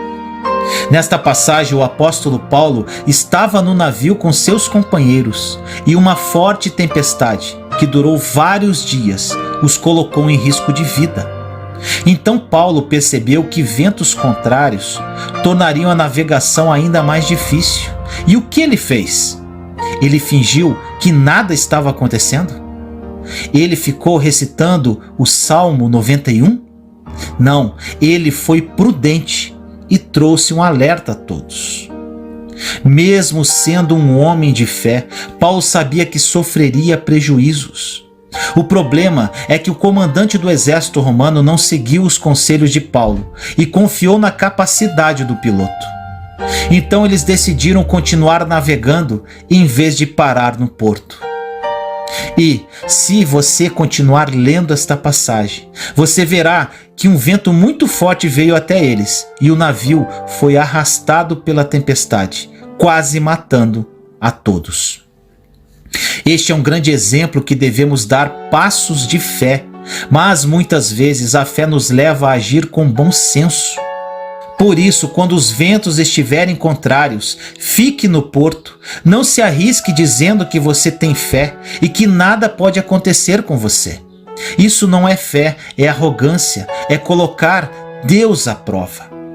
Em Deuteronômio 6,16 diz: Não ponham à prova o Senhor, o seu Deus, como fizeram em Massá. Eu tenho certeza que esta pandemia vai passar. A tempestade vai acalmar e viveremos dias tranquilos novamente. Porém, não podemos deixar de vigiar a todo tempo, pois a vinda de Jesus está próxima. Termino essa mensagem com as próprias palavras de Jesus em Mateus 24, versículos 37 a 44. Preste muita atenção nisso, meu irmão, minha irmã. Diz assim: Como foi nos dias de Noé, assim também será na vinda do Filho do Homem. Pois nos dias anteriores ao dilúvio, o povo vivia comendo e bebendo, casando-se e dando-se em casamento, até o dia em que Noé entrou na arca, e eles nada perceberam, até que veio o dilúvio e os levou a todos. Assim acontecerá na vinda do Filho do Homem. 2 homens estarão no campo, um será levado e outro deixado. 2 mulheres estarão trabalhando no moinho, uma será levada e a outra deixada. Portanto, vigiem, porque vocês não sabem em que dia virá o seu Senhor. Mas entendam isso: se o dono da casa soubesse a que hora da noite o ladrão viria, ele ficaria de guarda e não deixaria que a sua casa fosse arrombada. Assim, também vocês precisam estar preparados, porque o Filho do Homem virá numa hora em que vocês menos esperam. Ore comigo assim: Senhor amado e misericordioso, viemos em sua santa presença clamar, Pai, por misericórdia. Um grande mal nos assola e somente o Senhor poderá nos ajudar neste momento de aflição. Em nome de Jesus, vem em nosso auxílio e aniquile esse vírus, Pai. Que essa pandemia seja contida através da ação das suas mãos santas. Que este momento seja um despertar para as pessoas se aproximarem do coração de Jesus e que arrependam-se dos seus pecados e iniquidades. Pai amado, pedimos pelas autoridades constituídas que elas tenham sabedoria para tomar decisões que afetam a todos nós. Proteja, Pai, os agentes de saúde que estão na linha de frente combatendo este vírus. Proteja nossas famílias, Senhor. Proteja a humanidade, Pai. Confiamos no seu agir e esperamos em Ti. Nos dê a graça para passar por estes momentos tortuosos. Confiamos na sua intervenção. Assim nós oramos, em nome do nosso Senhor Jesus Cristo. Amém.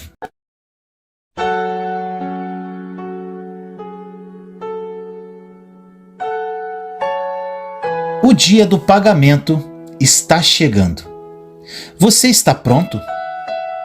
No livro de Romanos, capítulo 14, versículo 12 diz: assim cada um de nós prestará contas de si mesmo a Deus.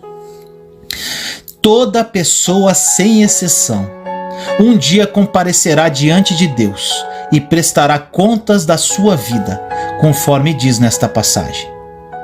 Quero encorajá-lo a não viver como se não houvesse amanhã, pois o amanhã sempre vem. Jesus virá nos buscar quando menos esperarmos, então será tarde demais para fazer todas as coisas que pretendíamos fazer, mas nunca conseguimos. Deus está nos dando uma grande oportunidade, uma oportunidade única para toda a humanidade, devido ao coronavírus. E muitas pessoas estão brincando com tudo isso. Estão vivendo como diz a música do Zeca Pagodinho: deixa a vida me levar. Nunca foi tão evidente o grito de Deus para o mundo, falando assim: acordem, estou dando uma oportunidade para vocês se aproximarem de mim, do meu Filho, e viverem como verdadeiros cristãos. Fica muito evidente também a impotência do homem em combater algo que eles não podem ver. Por mais evidências que possam existir, as pessoas de uma forma muito imatura estão fazendo inclusive memes, piadas, vídeos absurdos com relação ao coronavírus. Enquanto milhares de pessoas morrem, famílias se isolam sem poder ver seus entes queridos, sem poder às vezes nem enterrá-los. Brincam com o que é sério, enquanto pessoas perdem o emprego e estão passando fome, sem saber o que virá amanhã com o caos da economia mundial. Isso é vergonhoso e com certeza tem entristecido o coração de Deus. Vi essa frase verdadeira em uma rede social. Diz assim: a ignorância dura até surgir um caso na família. Depois disso, as piadas perdem a graça. Muitas pessoas que ainda não conhecem Jesus e ainda aquelas que são cristãs, mas que ainda não têm uma comunhão profunda com Deus em espírito e verdade, estão com a chance perfeita para buscarem a sua salvação e ainda viverem propósitos de Deus ainda aqui nesta terra. A salvação é um dom de Deus, é dada por sua graça e deve ser recebida pela fé. Nós não entramos no céu em função de nossas obras. Mas olha o que diz em Apocalipse 22:12. Eis que venho em breve. A minha recompensa está comigo, e eu retribuirei a cada um de acordo com o que fez. Aqui nos ensina que as nossas obras serão recompensadas de acordo com o que fizemos. Nossas obras não são julgadas somente pelo que temos feito, mas pelos motivos que estão por trás delas. As obras feitas por motivações erradas, impuras, serão queimadas. Se fizermos o bem, mas com a intenção de sermos vistos pelos homens, ou para sermos admirados e reconhecidos, então devemos garantir que isso nos satisfaça, pois é toda a recompensa que teremos. Deus vê o que fazemos em secreto e seremos recompensados publicamente. Tudo o que agora é feito a portas fechadas, um dia será trazido à luz. Portanto, devemos nos assegurar de termos entendido que nada realmente fica oculto para sempre. O dia da prestação de contas chegará. Muitas pessoas perguntam se o coronavírus é um sinal da volta de Jesus. Há muito tempo, os sinais da volta dele são evidentes, mas ninguém pode precisar quando isso acontecerá.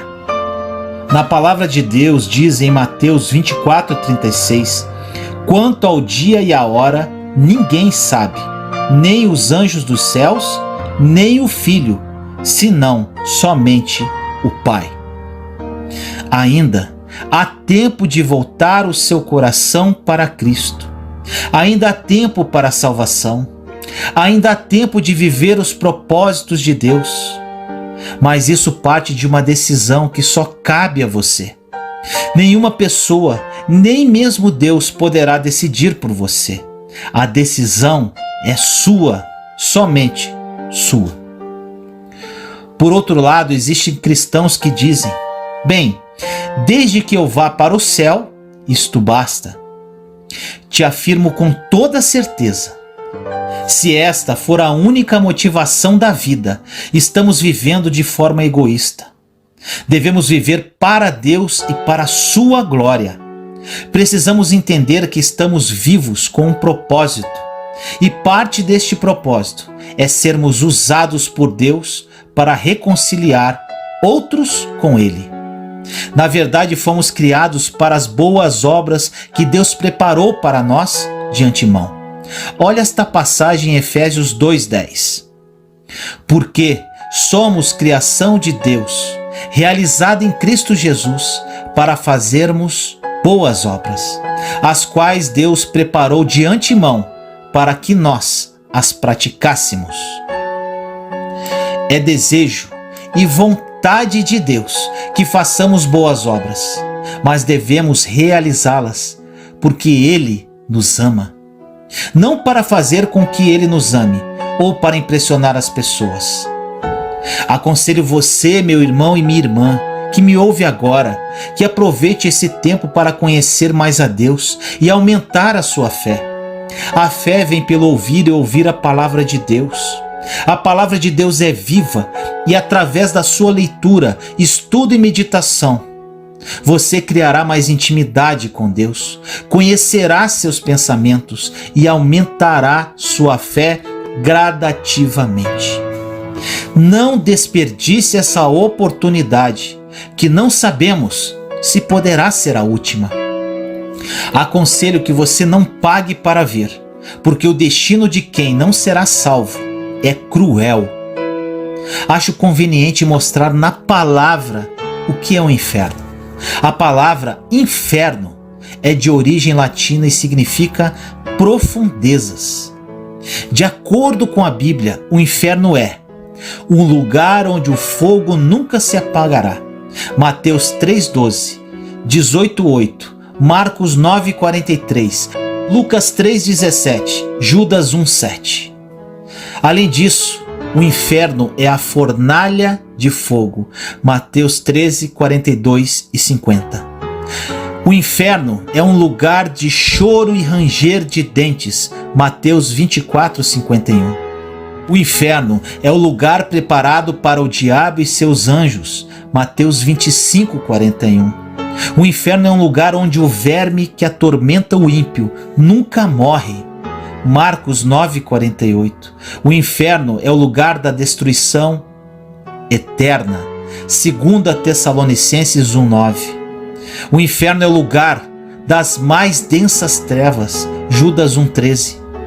Um lugar onde há tormento com fogo e enxofre, e a fumaça desse tormento sobe pelos séculos dos séculos. Apocalipse 14:9-11.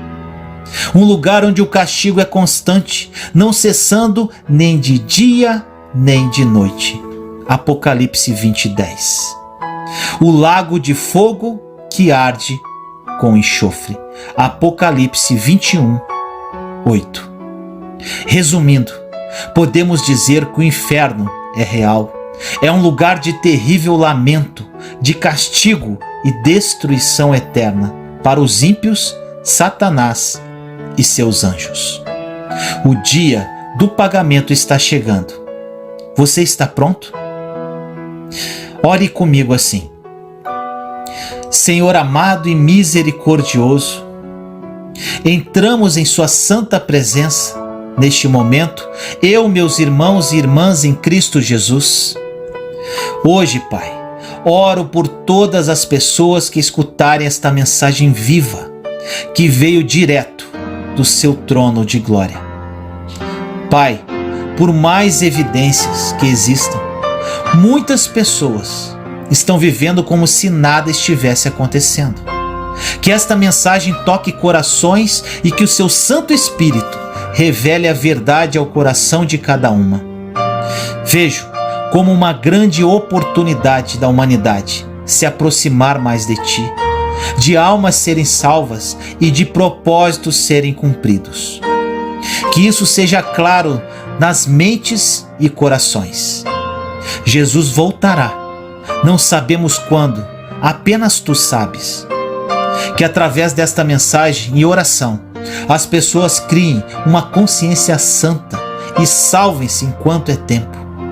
Ilumina-os, Pai, pela Sua infinita misericórdia. Assim nós oramos, em nome do nosso Senhor Jesus Cristo. Amém. Compartilhe esta mensagem para edificar mais vidas.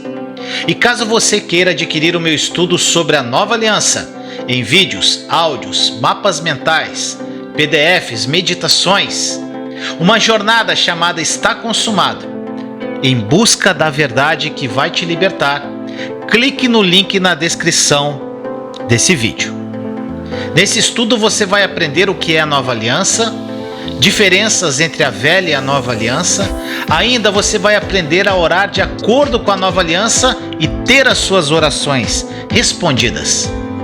Você vai aprender a jejuar corretamente e você vai descobrir a sua verdadeira identidade em Cristo Jesus.